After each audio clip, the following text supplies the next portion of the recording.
Ya, assalamualaikum warahmatullahi wabarakatuh. Ketemu lagi dengan saya Roza. Di sini saya akan sedikit menjelaskan tentang sejarah. Tapi sebelumnya bisa di subscribe dulu ya. Dan jangan lupa di like. Jangan lupa di like buat nambah-nambah follower. Oke, hari ini saya akan menjelaskan tentang konsep dasar sejarah. Tapi sebelumnya kita harus tahu dulu apa itu sejarah. Sejarah menurut bahasa Arab yaitu syajaratun, yang berarti adalah pohon. Jadi kenapa sejarah itu disebutnya seperti pohon? Karena sejarah itu selalu berkembang. Ibaratnya kayak sebuah pohon yang selalu akan bercabang untuk bagian atasnya dan bagian bawahnya berakar. Berakar pun dia tidak mungkin satu kan, pasti bercabang kemana-mana. Sehingga sejarah itu diungkapkan seperti pohon seperti itu.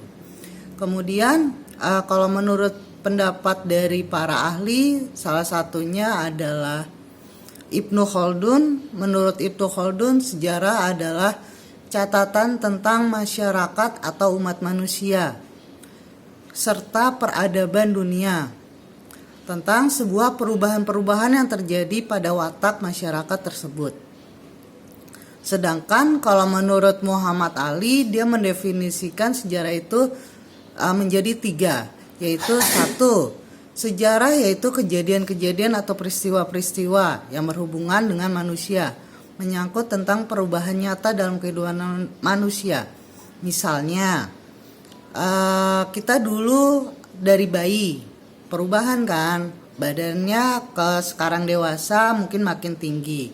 Terus kemudian yang wanita mulai terlihat lebih gemuk, terus lebih berisi, terus lebih manis, lebih cantik. Sedangkan untuk yang laki-laki numbuh jenggot, numbuh kumis, kemudian tumbuh jakun dan sebagainya.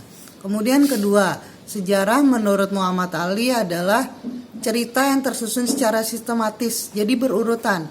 Misalnya kayak kita manusia kan berurut tuh dari dari sperma bertemu ovum, kemudian menjadi zigot, menjadi embrio sehingga menjadi bayi, janin, kemudian bakal bayi, kemudian anak-anak, remaja, dewasa, dan manula atau tua. Nggak mungkin kan dari bayi langsung ke dewasa baru ke anak-anak dan sebagainya. Jadi harus berurutan.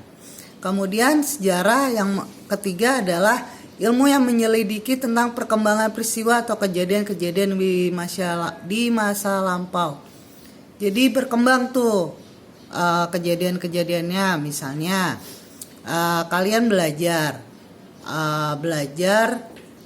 kemudian kalian dari tidak tahu menjadi tahu, itu yang disebut berkembang. Kemudian menurut Herodotus atau yang dikenal sebagai bapak sejarah, sejarah itu adalah kajian yang menceritakan tentang perputaran kehidupan dari manusia, jatuh bangun tokoh-tokoh peradaban. Misalnya kita ambil satu contoh bagaimana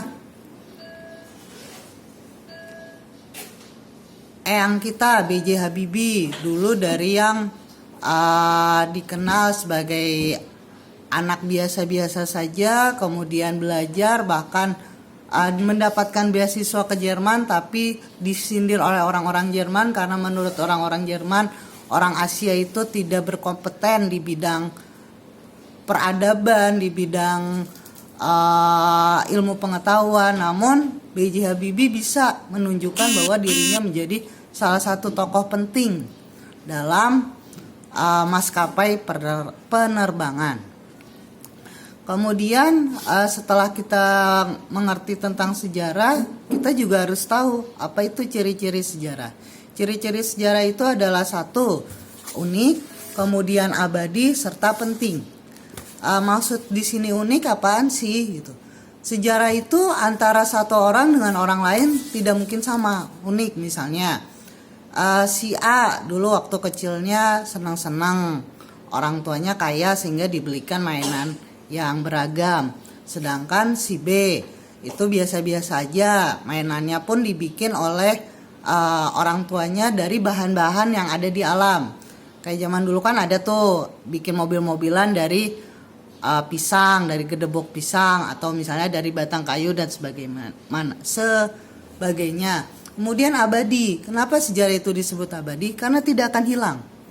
Sejarah itu tidak akan hilang selama sejarah itu dituliskan. Ada yang bilang kita akan hilang apabila kita tidak pernah menulis. Jadi cobalah belajar dari sekarang mencatat setiap kejadian detail walaupun sekecil apapun, karena itu nanti akan menjadi sejarah kita setelah kita dewasa nanti. Kemudian terakhir adalah penting. Kenapa sejarah itu penting? Karena ya itu, sejarah tidak akan bisa mengulang gitu. Makanya ada pepatah yang bilang bahwa guru terbaik adalah pengalaman gitu. Karena kita bisa belajar dari pengalaman-pengalaman kita yang dulu kita dapat untuk lebih baik ke depannya. Kemudian setelah itu kita belajar yang ketiga adalah unsur-unsur sejarah. Unsur-unsur sejarah itu sebenarnya tidak banyak, hanya ada 3, yaitu manusia, ruang, dan waktu. Kenapa manusia, ruang, dan waktu? Manusia sebagai subjek sejarah, kita yang menjalani sejarah gitu. Kita yang menjalani sejarah. Kalau kita nggak ada, tidak akan ada sejarah. Kemudian ruang. Kenapa ruang? Karena kita manusia itu menempati ruang gitu. Misalnya tempat di jalanan, di rumah, di taman, dan sebagainya gitu. Kemudian waktu kenapa gitu? Karena objek dari manusia itu adalah ruang dan waktu.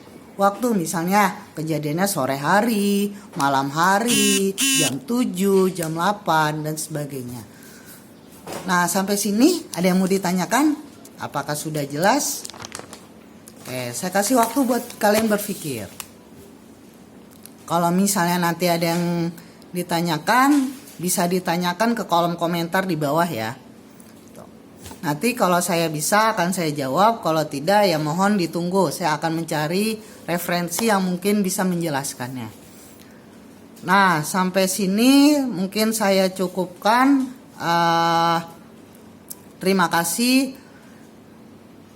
atas perhatiannya, atensinya. Jangan lupa di subscribe dan di like ya. Terima kasih. Wassalamualaikum warahmatullahi wabarakatuh.